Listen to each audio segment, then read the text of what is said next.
Today on Context, what the Catholic Church has and has not done to deal with its sex abuse scandal. I'll talk to church critics and survivors. I'm Lorna Dueck, and you're watching Context, the show that looks at life beyond the headlines.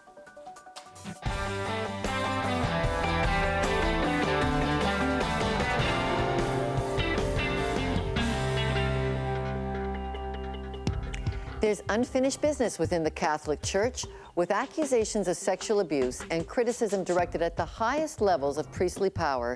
How is the Church restoring trust? And what about the victims? Trauma and transformation within the Church. Let's put it in context. To give us a better understanding of this issue, we're joined by Michael Higgins. He's a journalist, professor, and vice president for Mission and Catholic Identity. His latest book is called Suffer the Children Unto Me, about the clerical abuse scandal. He joins me from Connecticut.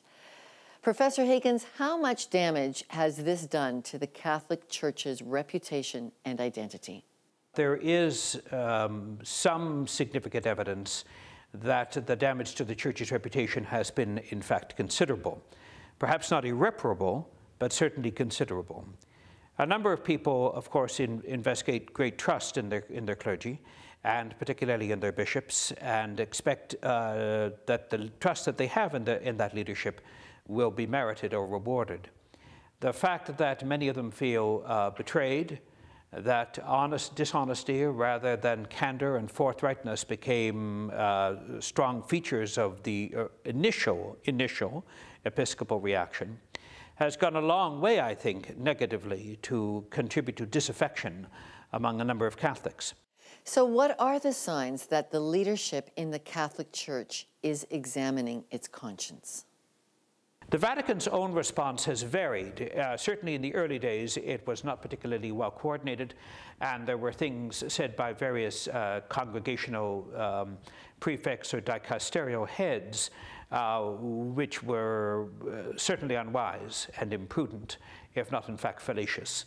But now you do not have that. You have a much more coordinated, a much more focused, a much more direct, a much more candid response to these issues. And as I said earlier, the Vatican has taken some initiative in these matters which it previously had not done so. So thereby indicating that it's responding to a crisis of more universal rather than narrow jurisdiction. Okay, well then how is the Church trying to rebuild trust, and where is more work needed? The Church has been extraordinary in putting in place guidelines and protocols that sometimes actually exceed the requirements of the civil law.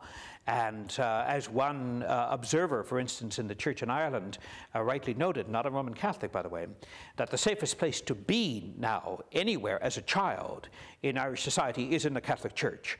And I think that there is a lot of evidence of that, that the erection or the creation of guidelines and protocols that are designed to provide a safe and secure environment for our most vulnerable has been a priority of the Church. Secondly, particularly under Pope Benedict XVI, there's been a real effort at the highest levels of the Church to meet with victims, to acknowledge publicly the need for forgiveness, to ask for forgiveness, to recognize the pain that's been induced, to move beyond any kind of specious rationalizing, and to accept responsibility. So these two things, I think, are very important. And the Church, perhaps more than many of its civil or secular equivalents, has actually responded both more graciously and more directly than others in like situations.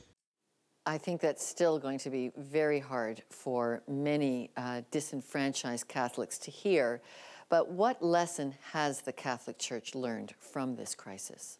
The fact that we were prepared to sacrifice everything else to preserve the public reputation of the Church. It was the sine qua non. It was what drove us. It's what drove bishops. It's what drove Rome. And that is the recognition that in every regard, the reputation of the Church and its credibility must be protected. It cannot be besmirched or assailed. And to that end, all else was sacrificed, including the truth.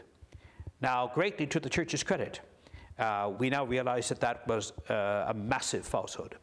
And the Pope has repeatedly indicated in not only his letter to the Irish bishops, but whenever he meets with victims, and on other occasions as well, that the priority must always be the vulnerable. The priority must always be the innocent. The priority must be the truth, not the reputation. If we've learned anything, we have learned that. And it seems to me that has in itself been a moment of the Lord, a kairos. And a very important kairos, moment in time. It'll take time and trust for people to believe that really has been the lesson learned. But Michael Higgins, Vice President of Mission and Catholic Identity, thank you for being with us. Oh, it's been my pleasure. Thank you. Now it's time to find out what you think. Did the Catholic Church sex abuse scandal taint your view of Catholicism? Yes or no? Call us at 1-800-215-4913 or send an email to answers@contextwithlorna.com. We're also on Facebook and Twitter at Context TV. You can answer it there. If you've got a webcam, you can leave a video message at contextwithlorna.com. Be part of the conversation. We'd love to know what you think. We have the studio audience's opinion on that question in a few moments. Plus, when we return, survivors of clergy sexual abuse tell us what needs to change in the Catholic Church.